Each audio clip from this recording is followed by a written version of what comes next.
Atos, capítulo 28.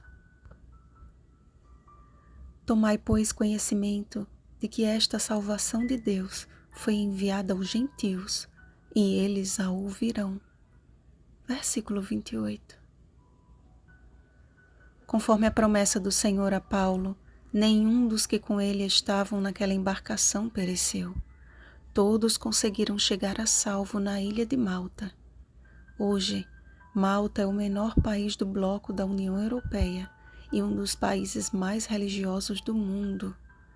Mas naquele tempo, Malta era habitada pelo que a Bíblia denominou de bárbaros, que, ao contrário do sentido pejorativo da palavra, foram pessoas que trataram os náufragos com singular humanidade, porque, acendendo uma fogueira, acolheram-nos a todos por causa da chuva que caía e por causa do frio. Deus conduziu aquela tripulação, tão sofrida pelas intempéries do mar e da tempestade, a um lugar de descanso e alívio. O milagre na vida de Paulo, ao sobreviver ao ataque da víbora, foi uma porta de entrada para que aquele povo lhe desse ouvidos e nutrisse por ele um grande sentimento de respeito. Públio, o homem principal da ilha, não imaginava que sua benignidade seria retribuída pela cura de seu pai e de todos os demais enfermos da ilha. Aquele povo agiu com piedade cristã, mesmo sem nunca ter ouvido falar de Cristo. E Cristo, que os amou até a cruz, conduziu o seu servo àquela ilha, revelando que ele é a única fonte do genuíno amor, bondade e cura. A influência deixada ali por Paulo certamente contribuiu para que hoje a ilha de Malta seja um dos países com maior presença de cristãos no mundo. Ali, muitas curas foram realizadas e formados muitos laços de amizade. Observem que a Bíblia não relata que Paulo pregou naquele lugar, nem que houveram conversões. Simplesmente diz que muitos foram curados por intermédio de Paulo e que este e os demais foram recompensados com muitas honrarias. Naquele lugar, Paulo usou a linguagem que eles conseguiriam compreender. Atendendo-lhes às necessidades, refletiu o caráter de Cristo e com as mãos pregou mais do que faria com os lábios. Instruído pelo Espírito Santo, Paulo usou de sabedoria e bom senso. E muitos como Paulo, em lugares isolados ou austeros, iluminados pelo Espírito, têm irradiado a luz de Cristo através de uma vida altruísta, ainda que não profiram palavra alguma. Já em Roma, a realidade era outra. Perante um povo instruído acerca da palavra, Paulo precisou usar de incisivo discurso a fim de por alguma forma despertar-lhes da decadência espiritual.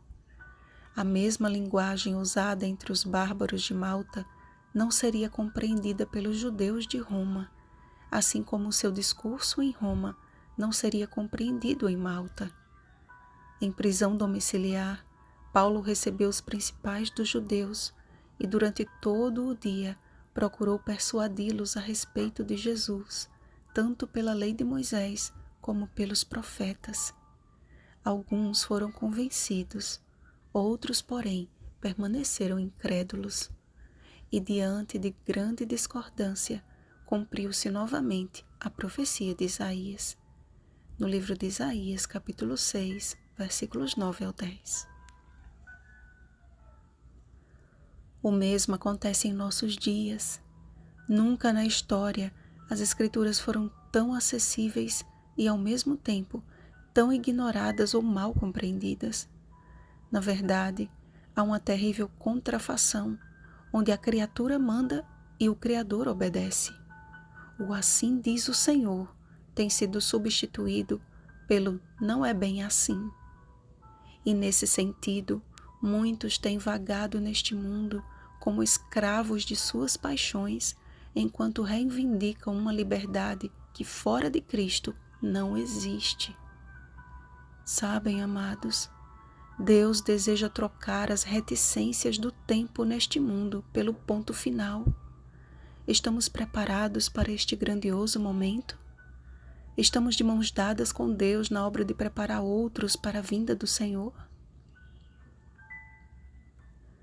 Recebendo todos que o procuravam, Paulo, apesar de limitado entre 4 paredes, não teve limitada a sua voz e nem o seu desejo de servir, pois continuou pregando o reino de Deus e com toda a intrepidez, sem impedimento algum, ensinava as coisas referentes ao Senhor Jesus Cristo. E é assim que termina o livro de Atos do Espírito Santo, em que nem cadeias humanas e nem estratégias satânicas podem impedir a perfeita obra que Deus planejou desde a fundação do mundo e que há de completar quando fizer novos céus e nova terra. Apocalipse capítulo 21, versículo 1. Que o testemunho de Paulo e dos demais apóstolos não tenha sido apenas a biografia de homens e mulheres da antiguidade, mas o chamado do Espírito Santo para que façamos a diferença como discípulos de Cristo hoje, como derradeiros trabalhadores da vinha do Senhor. Com sabedoria e bom senso, avancemos com fé naquele que em breve voltará e não tardará. Hebreus capítulo 10, versículo 37. Vigiemos e oremos. Bom dia, discípulos de Jesus. Rosana Garcia Barros.